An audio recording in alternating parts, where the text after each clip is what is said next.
एक जीवंत संगठन का ये सबूत है। हजारों कार्यकर्ताओं ने मुझे आज के इस संबोधन के लिए सुझाव भी भेजे हैं।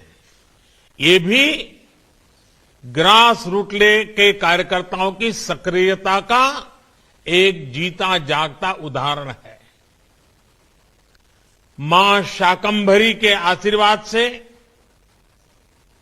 मैं इस चुनावी अभियान की शुरुआत कर रहा हूं।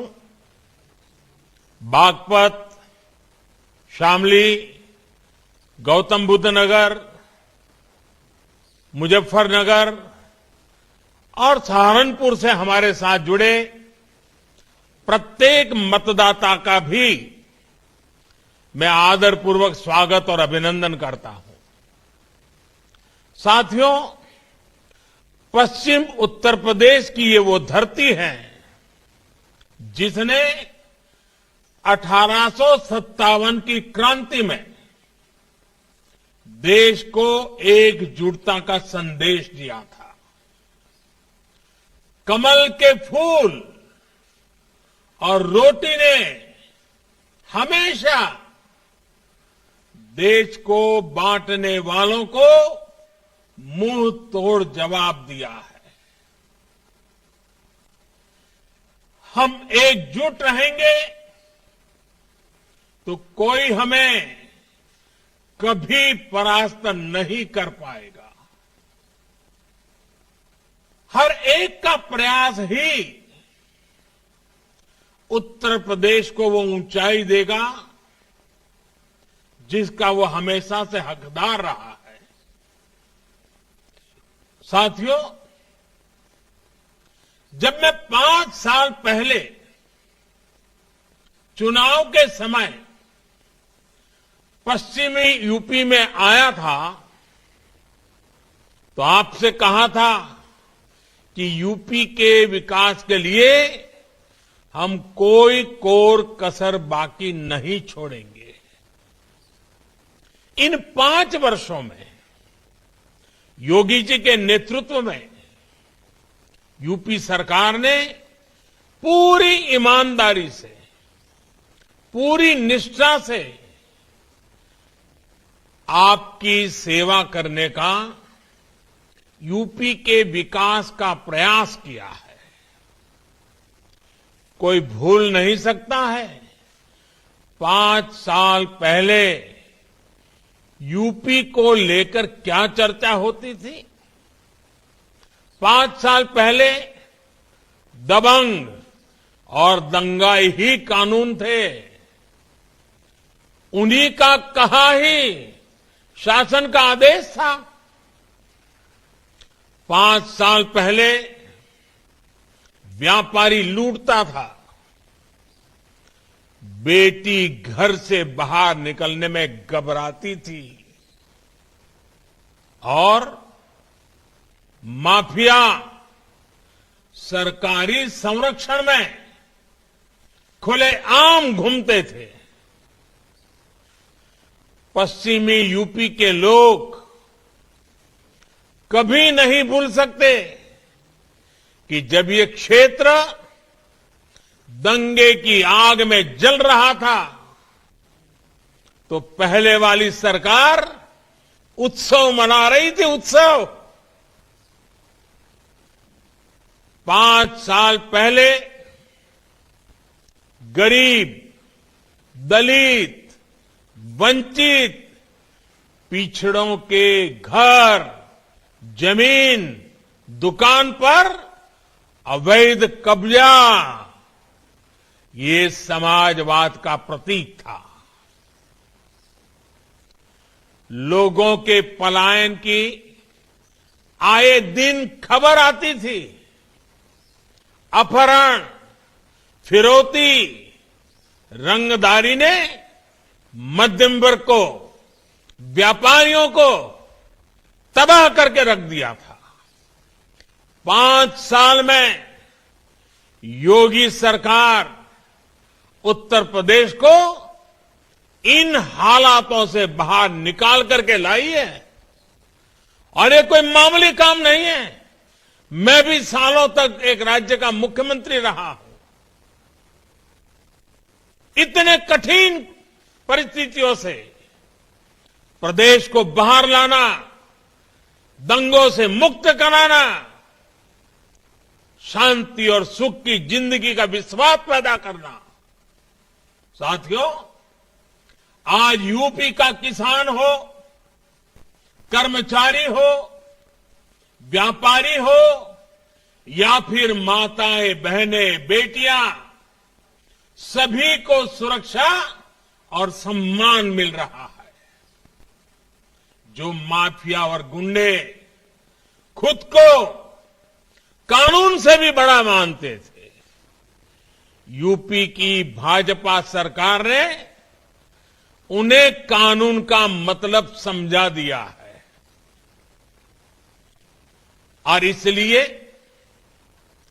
आज चुनाव के इस माहौल में वो पूरी ताकत लगा रहा है कि किसी भी तरह जो गुंडागर्दी करने वाले लोग थे ना, वो अवसर की तलाश में कैसे भी करके उनको सत्ता में वापस आना है। ऐसी अनुकूल सरकार उनको चाहिए कि उनको उनके अपने खेल खेलने में सुविधा हो। हम यूपी में बदलाव के लिए खुद को खपा रहे हैं, जबकि वो आपसे बदला लेने की ठान कर बैठे हैं। इन लोगों ने जिन्हें टिकट दिया है, उनकी भाषा, उनका व्यवहार, उनका इतिहास, उनके करतूत, उनके कारनामे, ये सारे उनके सबूत हैं। ये बदला लेना ही हमेशा से उनकी सोच रही है। और इसलिए मैं ये देखकर खुश हूं कि उत्तर प्रदेश के लोग इन दंगाई सोच रखने वालों से बहुत सावधान है, बहुत सतर्क है। उत्तर प्रदेश की जनता वो पुराने दिन वापस नहीं चाहती है। इन बदला लेने वालों के बयानों को देखकर यूपी के लोगों ने ठान लिया है कि इस बार पहले से भी ज्यादा मतों से भाजपा को विजयी बनाएंगे। हमारा काम और उनके कारनामे, उनकी कारस्तानी, ये सब देखकर इस बार भी यूपी की जनता भाजपा को भरपूर आशीर्वाद देने आ रही है। और इसमें भी जो हमारे फर्स्ट टाइम वोटर्स हैं, जो पहली बार मतदान करने जा रहे हैं, वे तो उत्साह और उमंग से भरे हुए हैं। भाजपा की सरकार बना के लिए वो खुल करके भाजपा के साथ है। पहली बार वोट डालने वाले जा रहे युवा भी इसको समझ रहे हैं कि अब यूपी को फिर से गुंडों, माफियाओं के हवाले नहीं करना है। सोचिए साथियों, जो लोग जो सत्ता खोने के अंधविश्वास के कारण नोएडा जैसे युवा आकांक्षाओं के क्षेत्र में आने से भी कतराते हैं, क्या वो युवाओं के सपनों का प्रतिनिधित्व कर सकते हैं? जो देश के अपने टीके पर विश्वास नहीं करते, वैज्ञानिकों पर विश्वास नहीं करते, जो अफवाहों को हवा देते हैं, क्या वो यूपी के युवाओं के टैलेंट, उनके इनोवेशन का, उनकी कल्पकता का सम्मान कर सकते हैं?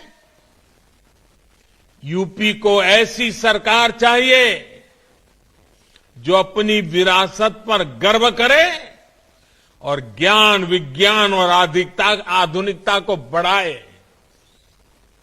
ये काम भाजपा ही कर रही है और भाजपा ही कर सकती है। बीते 5 सालों में अगर यूपी में अनेकों नए शिक्षण संस्थान खुले हैं, आईटीआई खुली है, नए मेडिकल कॉलेज बने हैं, इतने सारे नए विश्वविद्यालय बने हैं, तो इसके पीछे युवा सपने ही है, युवा आकांक्षाएं ही हैं। भाइयों और बहनों, सबका साथ, सबका विकास, सबका विश्वास और सबका प्रयास, ये हमारे लिए डबल इंजन सरकार की नीति और निष्ठा का मूल मंत्र भी है। बीते वर्षों में जो भी योजनाएं भाजपा सरकार ने लागू की हैं, उनका लाभ सभी को मिला है, बिना किसी भेदभाव मिला है। यही भावना तो हमारे संविधान के मूल में है। ऐसा ही भारत ने और ऐसा ही भारत तो बाबा साहब भीमराव आंबेडकर देखना चाहते थे। ऐसे ही विकास के लिए चौधरी चरण सिंह जी ने अपना जीवन समर्पित किया। साथियों, जिन्होंने गरीब की तकलीफ न कभी देखी, न कभी महसूस की, हमेशा जमीन से कटे रहे, वो ना गरीब को समझ सकते हैं, न उसका भला कर सकते हैं। गरीबों की भाजपा सरकार ने कैसे काम किया है, उसका एक उदाहरण गरीबों के पक्के घर है। पहले वाली सरकार ने अपने 5 साल में गौतम बुद्ध नगर में सिर्फ 73 घर बनाए थे, 73। जरा सुनिए आप लोग, 5 साल में 73 घर।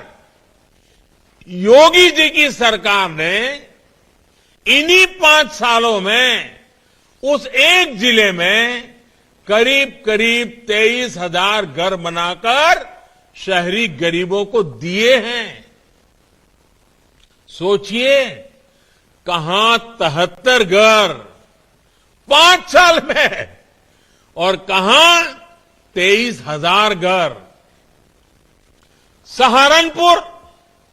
सहारनपुर शहर में भी पहले वाली सरकार ने सिर्फ 221 घर गरीबों के लिए बनवाए थे। 221, 5 साल में 221। योगी जी की सरकार ने इन्हीं 5 सालों में 18,000 से ज्यादा घर बनाकर सहारनपुर के गरीबों को दिए हैं। इसी तरह शामली, मुजफ्फरनगर और बागपत शहर में भी कुल मिलाकर पिछली सरकार ने 5 साल में सिर्फ 800 घर बनाए थे। 5 साल में इतने सारे बड़े इलाके में 800 घर। योगी जी की सरकार ने इन 3 शहरों में 5 साल में 33,000 से ज्यादा गरीबों को घर बनाकर दिए हैं। जब गरीब का दर्द दिल में हो तो सरकार ऐसे ही दौड़ती है, ऐसे ही काम करती है। यही फर्क है जो आज यूपी के लोग देख रहे हैं, समझ रहे हैं। पिछली सरकार जहां पूरे यूपी में कुछ हजार घर ही बनवा पाई थी, वहीं योगी जी की सरकार ने अपने 5 साल में 33 लाख से ज्यादा घर बनाकर गरीबों को दिए हैं। यानी ये 33 लाख गरीब इन 5 सालों में लखपति बने हैं। आज इनके पास लाखों का घर है। और इसमें भी सबसे बड़ी बात ये कि इनमें से ज्यादातर घर महिलाओं के नाम है, माताओं बहनों के नाम है। यानी हमारी सरकार ने यूपी की लाखों महिलाओं को उनके घर का मालिक बनाया है। साथियों, भाजपा के नेतृत्व में यूपी सरकार जो कुछ भी कर रही है, उसका सबसे अधिक लाभ दलितों को, वंचितों को, पिछड़ों को हो रहा है। मुफ्त इलाज हो, मुफ्त गैस कनेक्शन हो, शुद्ध पेयजल का कनेक्शन हो, पीने के पानी की व्यवस्था, ये समाज के हर वर्ग के, हर संप्रदाय के जीवन को आसान बना रहा है। विशेष रूप से हमारी बहनों, बेटियों को गरीबों की सरकार का सबसे अधिक लाभ मिल रहा है। 3 तलाक के खिलाफ जो कानून हमारी सरकार ने बनाया, उसका लाभ हमारी लाखों मुस्लिम बहन बेटियों को हुआ है। बेटे बेटी को एक समान मानने वाली हमारी सरकार अब बेटियों की शादी की उम्र को 21 साल करने का प्रयास कर रही है। इससे बेटियों को अपने सपने पूरे करने में और मदद मिलेगी। भाइयों और बहनों, गरीबों की सरकार की प्राथमिकता क्या है? ये दुनिया पर आए ये 100 साल में सबसे बड़ा संकट, इतनी बड़ी महामारी, इतनी बड़ी बीमारी विश्व के कोने कोने में फैली हुई, और 100 साल में कभी ऐसा नहीं हुआ है। उस समय गरीबों के लिए सोचने वाली, गरीबों के लिए जीने वाली सरकार कैसे काम करती है, यह आज देश अनुभव कर रहा है। भारत प्रधानमंत्री गरीब कल्याण अन्न योजना के तहत एक एक गरीब परिवार का ध्यान रखा है। उत्तर प्रदेश के 15 करोड़ नागरिकों को डबल इंजन सरकार मुफ्त राशन उपलब्ध करा रही है। ये वही उत्तर प्रदेश है जहां 5 साल पहले राशन की दुकानों से गरीबों का राशन चोरी हो जाता था। आज एक एक दाना गरीब के घर तक पहुंच रहा है। यही फर्क है, यही बदलाव है जो 5 सालों में आया है।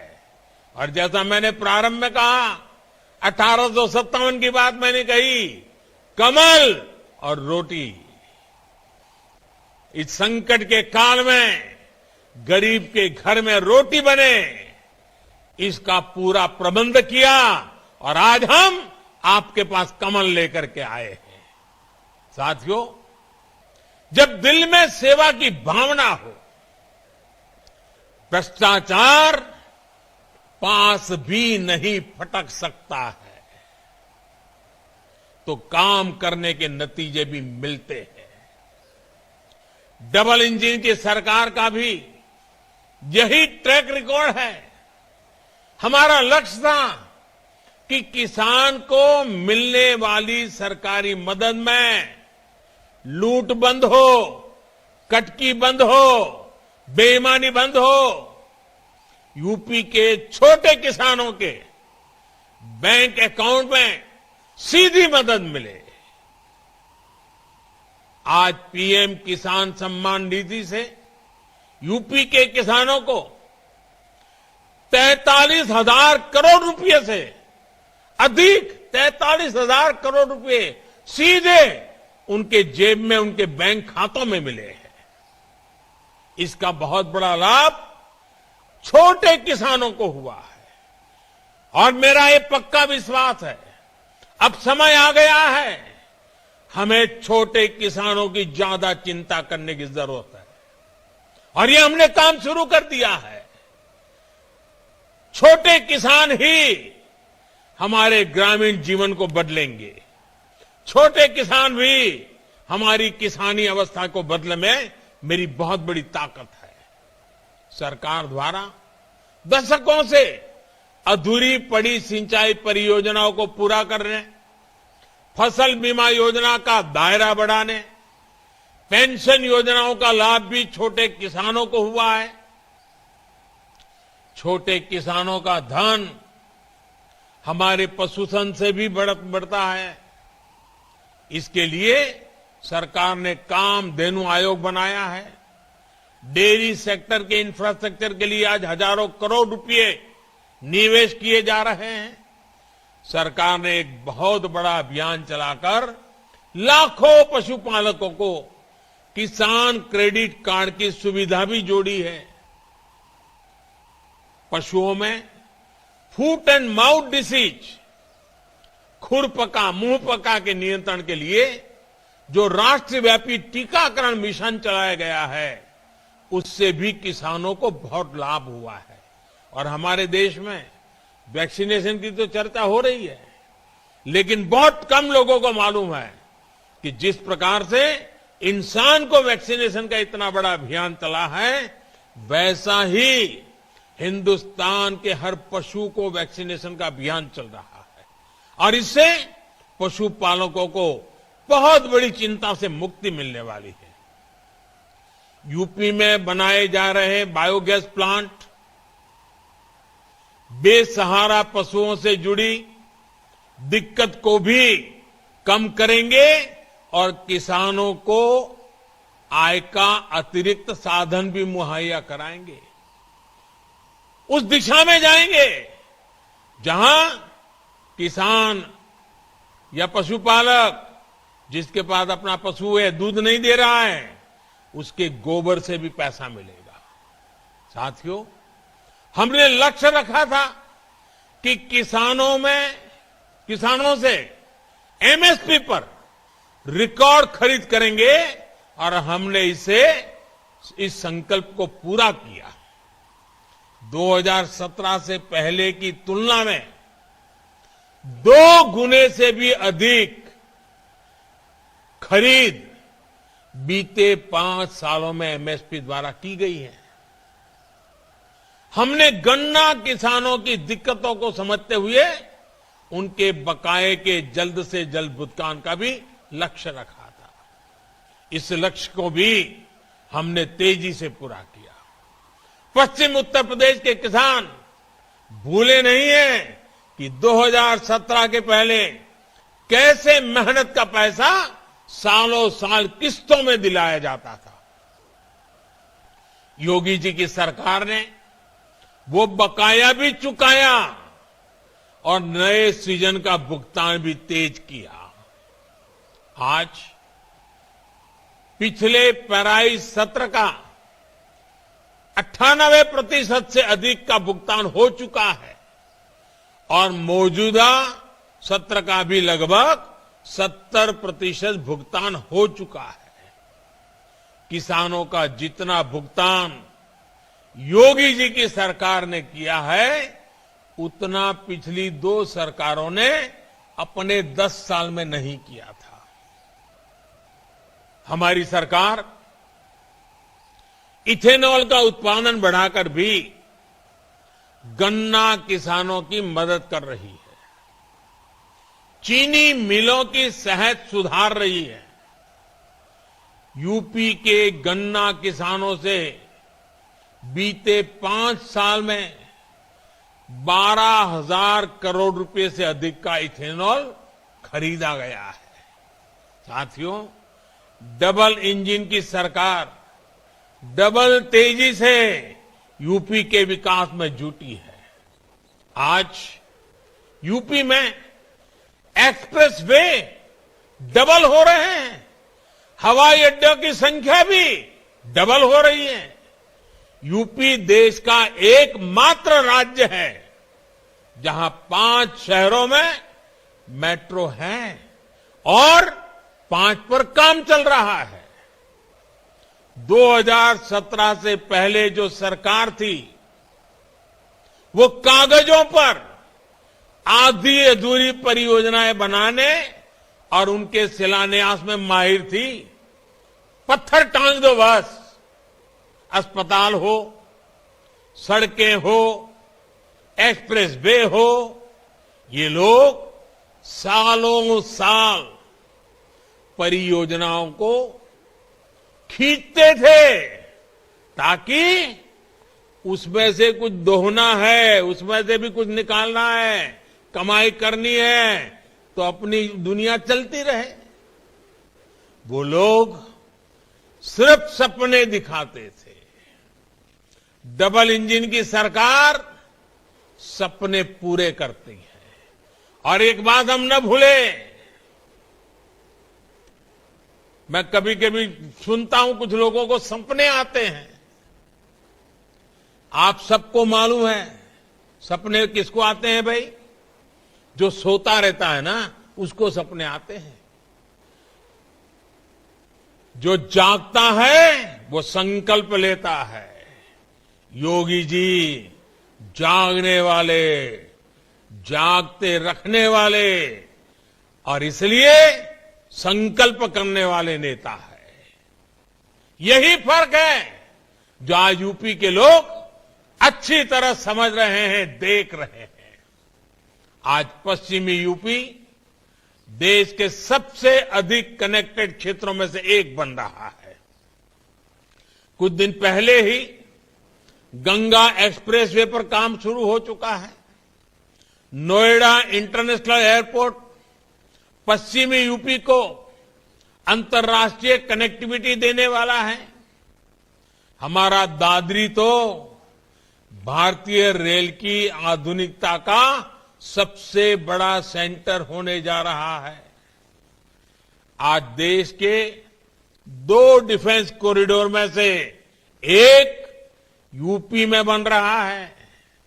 ये सारे प्रोजेक्ट अपने साथ उद्योग की, नए रोजगार की अनेकों नई संभावनाएं लेकर आ रहे हैं।